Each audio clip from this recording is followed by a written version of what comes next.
बघेलखंड की राजधानी का गौरव हासिल कर चुका रीवा, यहाँ अलग ही रिवायत रही है। विंध्य क्षेत्र की राजधानी का गौरव भी इसे हासिल हुआ है। हाल ही में हुए चुनाव में भारतीय जनता पार्टी ने यहाँ पर 30 सीटों में से 25 सीटों पर कब्जा जमाया। मंत्रिमंडल का भी विस्तार हो गया है। ऐसे में यहाँ के लोग क्या सोचते हैं, उनकी कितनी मांगे यहाँ पर पूरी हुई हैं, क्या अधूरी हैं, क्या लगता है, क्या उम्मीदें हैं मंत्रिमंडल से, तो आइए जानने की कोशिश करते हैं।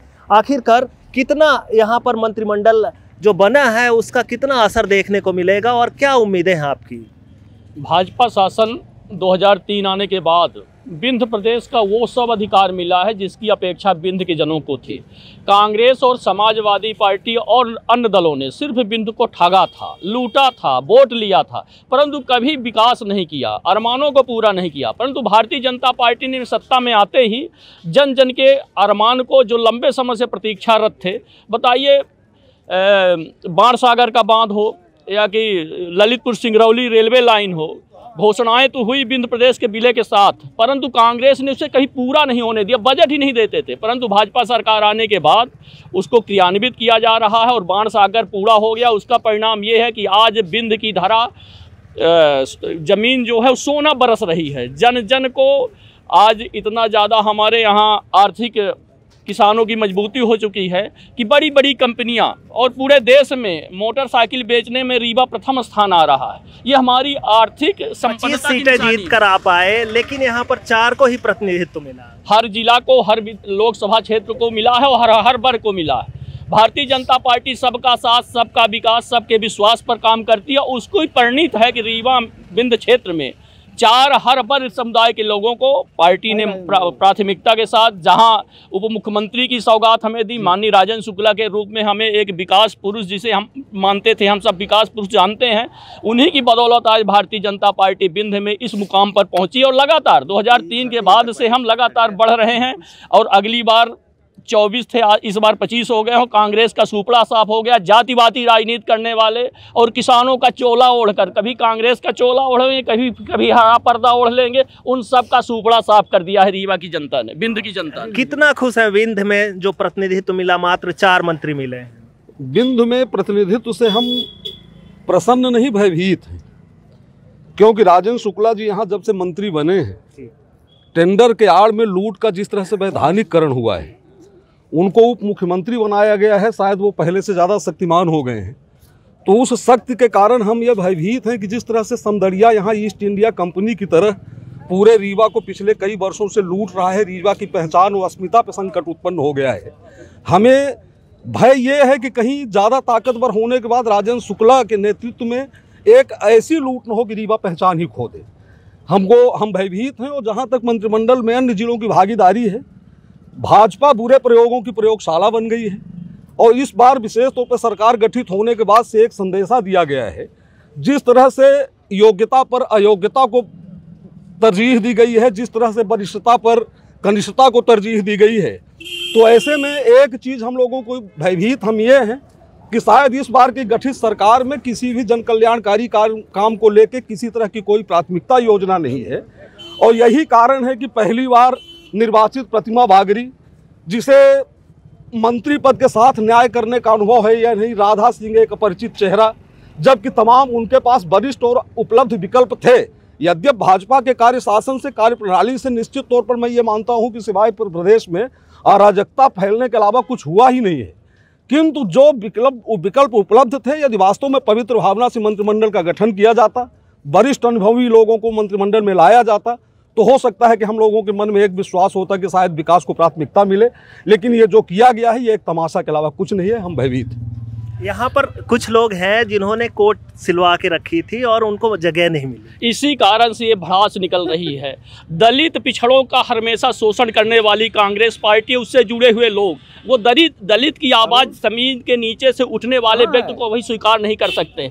ललिता हो चाहे अन्य लोग हों, परंतु उनकी मानसिकता ये रहती है कि आज गरीब क्यों ऊपर उठ रहा है, गरीब उठ रहा है तो हमें दर्द हो रहा है।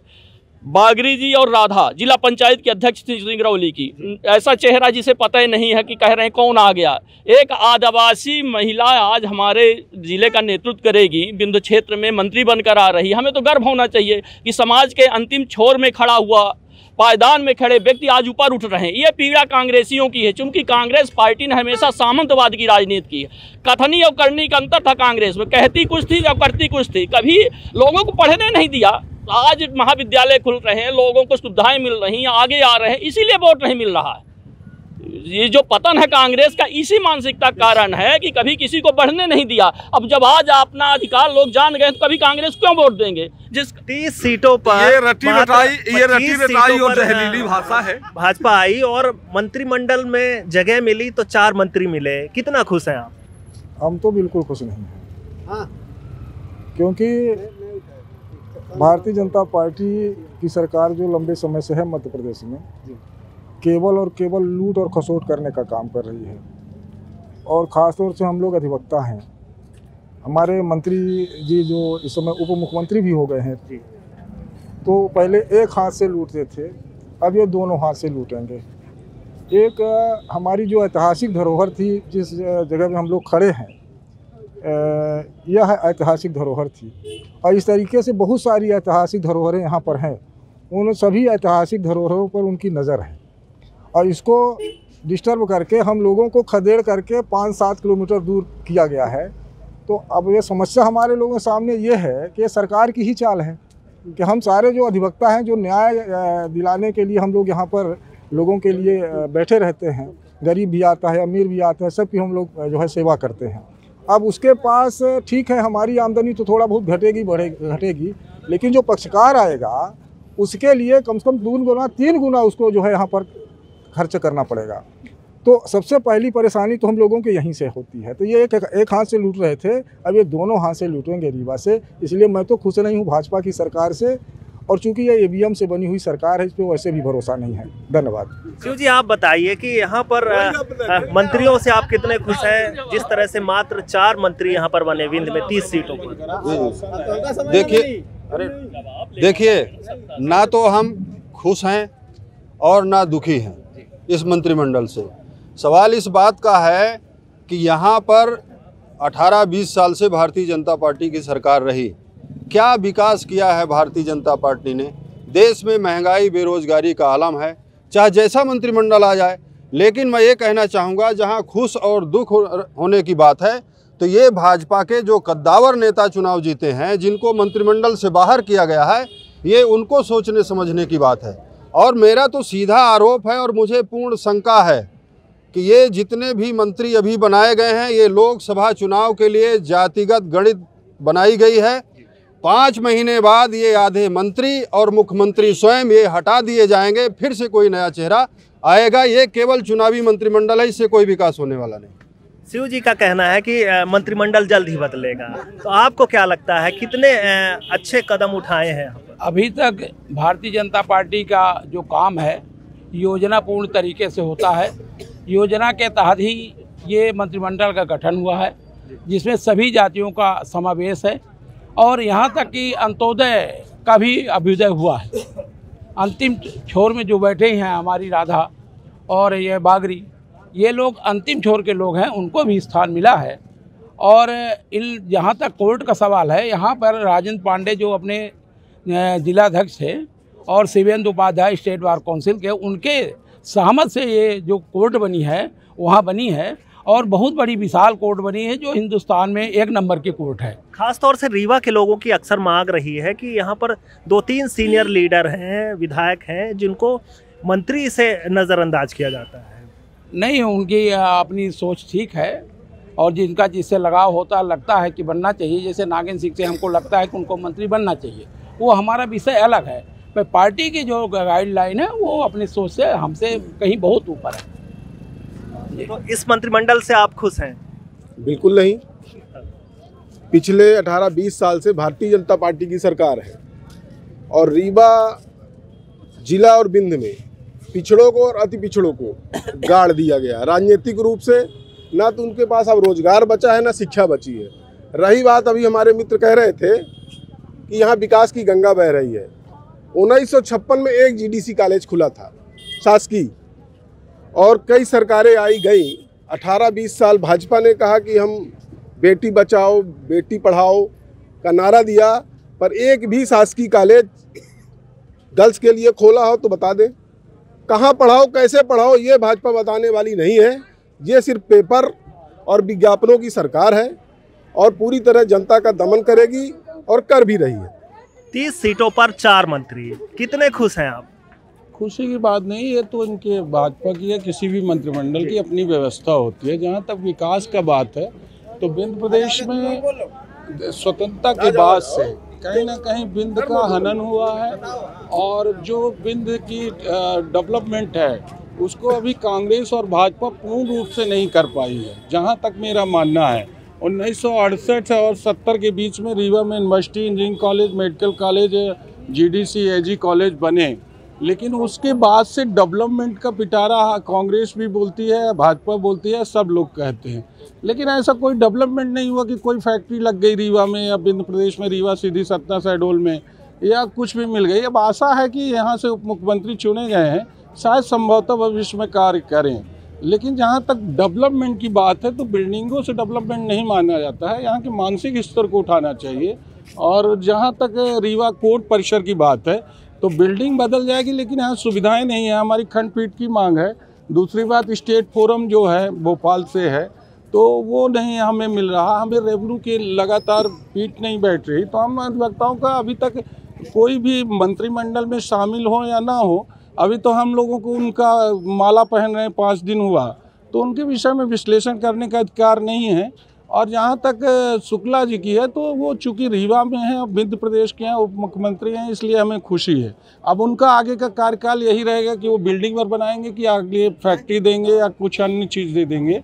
अगर वो मानवीय आधार पर यहाँ शिक्षण संस्थाएँ या मेडिकल के कुछ हुए हैं, इसके पहले संजय गांधी हॉस्पिटल कांग्रेस की देन थी, उनके समय में सुपर स्पेशलिटी हुई, और भी अभी जरूरी है, क्योंकि यहाँ तक रीवा संभाग के अलावा अंबिकापुर और बिलासपुर आदिवासी सुदूर क्षेत्र और कुछ यूपी के भी गरीब लोग यहाँ मेडिकल के लिए आते हैं।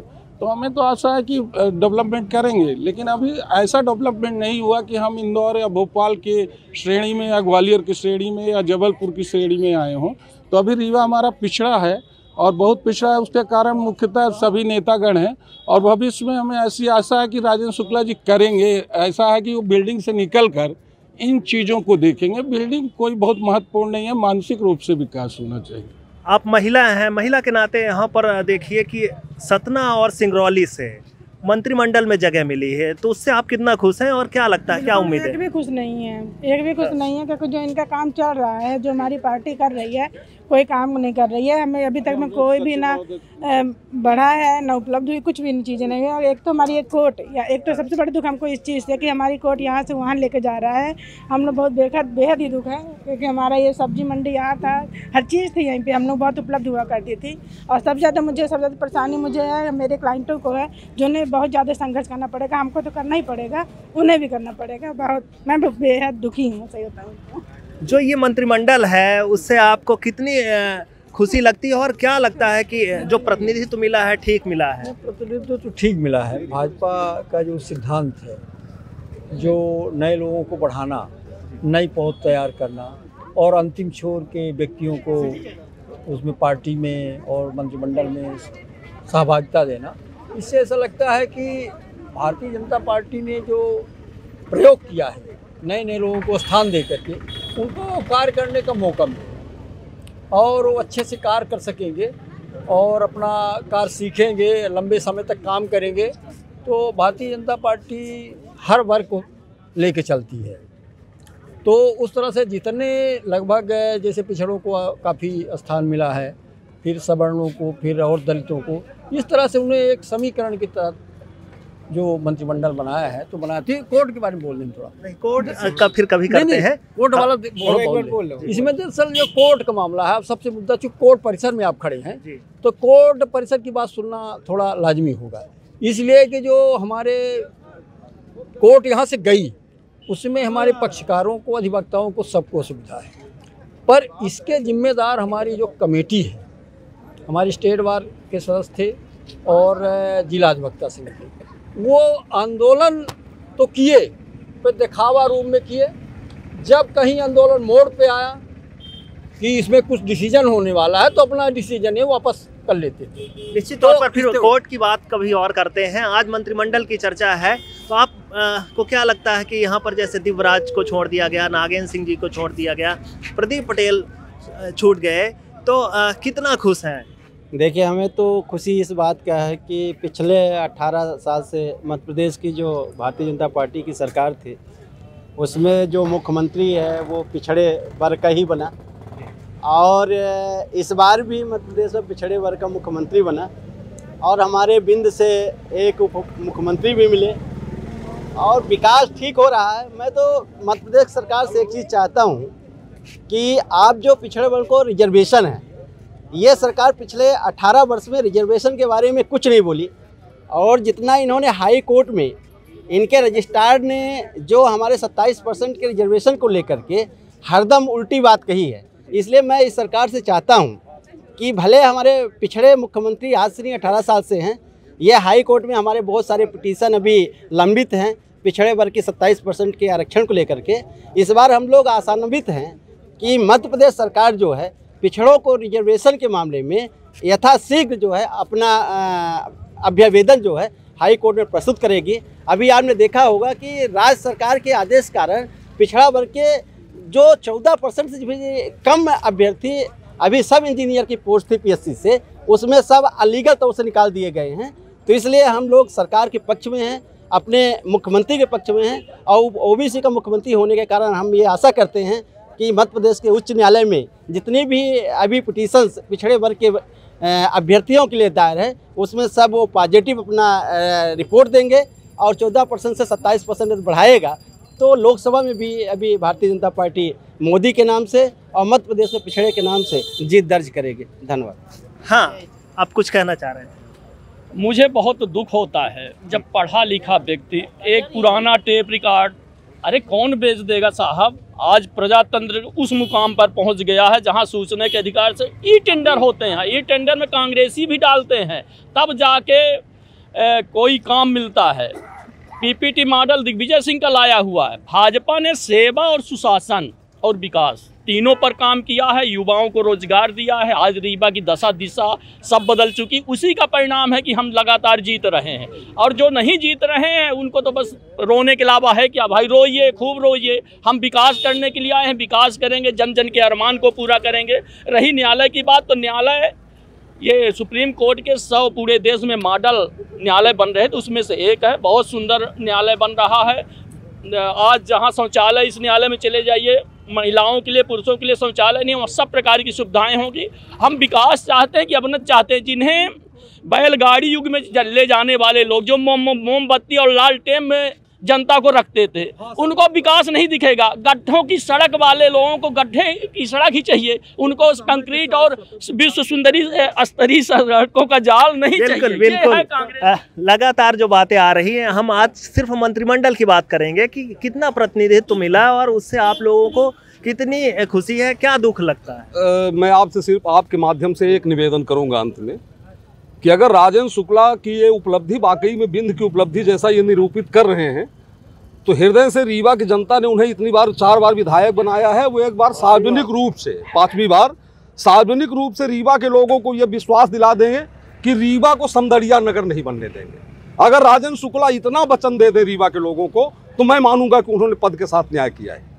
ये पूरी तरह से, चूंकि पिछली बार राजेंद्र शुक्ला जी मंत्री नहीं थे एक लंबे कार्यकाल तक, तो इसलिए समदड़िया का जो फैलाव है वो बहुत हद तक सीमित हुआ था। हम लोगों को भय है इस बात का कि हमारा रीवा कहीं टेंडर की आड़ में फिर से नीलाम न हो जाए। मुझसे जी आप बताइए कि यहाँ पर डिप्टी सीएम, 3 मंत्री कितने खुश हैं? अब डिप्टी सीएम और 3 मंत्री, हम तो ये मानते हैं, जैसा कि अभी तमाम तरह की बातें हुई हैं। अभी तो कह रहे थे सुशासन की बात हो रही थी और रोजगार मिला। हम तो कह रहे हैं कि रीवा में नहीं, पूरे मध्य प्रदेश में केवल एक दल जो उसी पार्टी के सत्ता पक्ष के लोग हैं, उनको रोजगार के अलावा कुछ नहीं मिला। उन्हीं का विकास हुआ है, उन्हीं को रोजगार मिला है। और जिस तरह से जनादेश हमारे इस रीवा को मिला है और यहाँ केवल एक मंत्री, उप मुख्यमंत्री ने दिया है, तो अभी सही बात है कि उनके ही द्वारा पूरे रीवा में जो समदरिया का जाल बिछाया गया है, तो ये बात सही है कि यदि वो ये कह दें कि अब समदरिया का जाल नहीं मिलेगा, उनकी जगह यहाँ जो लोकल टेंडर ठेकेदार हैं वो बेरोजगार हो गए हैं, उनको रोजगार मिलना चाहिए, तब तो बात बनेगी। नहीं तो मैं समझूंगा कि चाहे जितने मंत्री बना दें, उप मुख्यमंत्री बना दें, जब समदरिया को ही मुख्यमंत्री के अंडर में, समदरिया के अंडर में ही रहना है, तो ये मैं नहीं समझता हूँ कि ये कोई विकास है। हम तो समझते हैं समदरिया का विकास। आखिरी सवाल शिव जी आपसे, जो मंत्रिमंडल है, खास तौर से डिप्टी सीएम की बात हो रही, तो रीवा में डिप्टी सीएम, सतना से एक मंत्री महिला बनाया गया और सिंगरौली से भी मंत्री महिला है, अनूपपुर से एक मंत्री बनाया गया, तो किस तरह का समीकरण आपको लगता है? देखिए, ये मंत्री चाहे भारतीय जनता पार्टी जिसको बना दे, ये सारा आरएसएस की गणित से मंत्रिमंडल बनता है। और 5 महीने में कह रहा हूँ कि 5 महीने में अपने आप पता चल जाएगा, जो हम लोग आज वार्तालाप कर रहे हैं 5 महीने में पता चल जाएगा कि ये कैसा मंत्रिमंडल है। और रही बात जो बार बार आवाज़ें उठ रही हैं रीवा की, रीवा को बचाने की, आपने डिप्टी सीएम का नाम लिया। डिप्टी सीएम जब से यहाँ विधायक चुने गए, मंत्रिमंडल में रहे लगातार 3-3 पंचवर्षीय, फिर चौथी में आए, यहाँ पर कहीं भी बता दीजिए रीवा के अंदर 1 इंच सरकारी ज़मीन, सरकारी धरोहर बची हो जिसको इन्होंने पूंजीपतियों के हवाले ना किया हो। एक हमारा कोर्ट था वो भी चला गया। तो मैं उनसे निवेदन करना चाहता हूँ कि मैं उनके लिए एक और प्लान देख करके आया हूँ भोपाल के अंदर। ये भोपाल का डिपो कार्यालय है और वो पूरी तरह से वीरान पड़ा हुआ है। तो अब ये रीवा को छोड़ दें डिप्टी सीएम, ये जा करके वहाँ कोई प्लान लाएं और रीवा को छोड़ दें, बचा दें। मैं यही कहना चाहूँ। तो ये थी विंध्य क्षेत्र की राजधानी रीवा की जनता, जिनके अलग अलग दावे रहे। विंध्य में जो प्रतिनिधित्व मिला, 4 मंत्री यहाँ पर हैं, खासतौर से रीवा के लिए जो बड़ी उपलब्धि रही, डिप्टी सीएम का पद यहाँ पर मिला। ऐसे में यहाँ की जनता अलग अलग राय रखती है। विजय कुमार, MP तक, रीवा।